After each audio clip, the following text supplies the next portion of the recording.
পৃথিবীর দ্বিতীয় লম্বা নদী অ্যামাজনে কি আছে?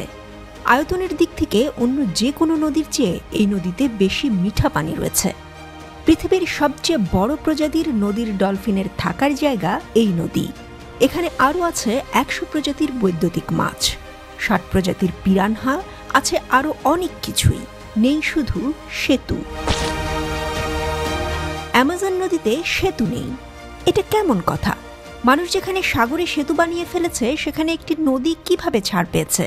পেরু, কলম্বিয়া এবং ব্রাজিলের ওপর দিয়ে বয়ে যাওয়া ৬৯২০ কিলোমিটার দীর্ঘ অ্যামাজনের বেসিনে ৩০ মিলিয়নেরও বেশি মানুষের বসবাস।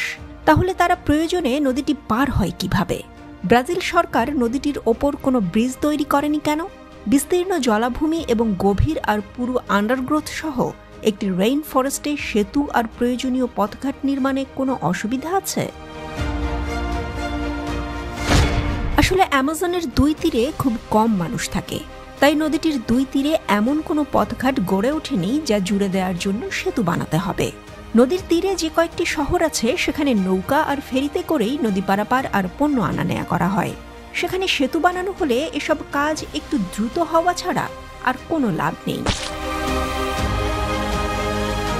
অ্যামাজনের বেসিন খুবই দুর্গম, সেতু তৈরির জন্য আরও বেশি দুর্গম। সেখানে সেতু তৈরি করতে গেলে যে পরিমাণ প্রাকৃতিক বাধা আছে সেই সব জয় করা অনেক কঠিন।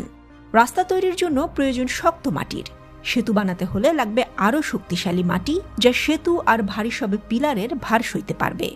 বিস্তৃত জলাভূমি আর নরম মাটিকে সেই পরিমাণ শক্ত করে তোলা প্রচণ্ড ব্যয়বহুল হবে। এছাড়াও নদীটির বিভিন্ন স্থানে পানির গভীরতা এক এক জায়গায় তো এক এক রকমই, এটি এক এক সময়েও এক এক রকম হয়ে যায়। ঋতুর পরিবর্তনে নদীর নাব্যতার পরিবর্তন অনেক স্থানেই আমরা দেখি, কিন্তু অ্যামাজনের বেলায় এই পার্থক্য আকাশ পাতাল। আর যেখানে পলি জমে অল্প কিছুদিনের মধ্যেই সেখানে গভীর পানিময় স্থান হয়ে উঠতে পারে। ফলে নদীর তীরের কোথা থেকে সেতু আরম্ভ হয়ে কোথায় গিয়ে শেষ হবে সেই সিদ্ধান্তে আসা কঠিন। সেতু তৈরির পর যদি এর দুই পাড় পানির নিচেই চলে যায় তাহলে তা হবে অর্থের বিশাল অপচয়। পৃথিবীর প্রতিদিনের চাহিদার ২০% অক্সিজেন সরবরাহ করে অ্যামাজন বন পৃথিবীর ফুসফুসের খ্যাতি পেয়েছে। বাংলাদেশের মতো ৩৫টি দেশ এর ভেতরে রাখা যাবে। অ্যামাজন নদীর এত বাধা বিপত্তি জয় করে এর ওপর যদি সেতু বানানো হয় তাহলে তা এই নদী আর বন দুটোকেই গলা টিপে মেরে ফেলবে।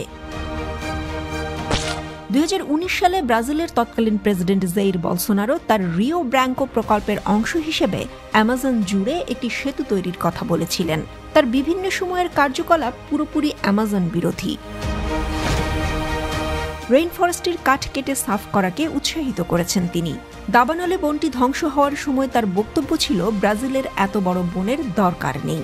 ভবিষ্যতে কখনো অ্যামাজনের বুক চিরে সেতু তৈরি হলে তার নতুন মানব বসতি, বন উজাড়কারী এবং চোরা শিকারীদের অবাধ চলাচলের রাস্তা করে দেবে। ধ্বংস হবে সেখানকার ইকোসিস্টেম আর জীববৈচিত্র্য।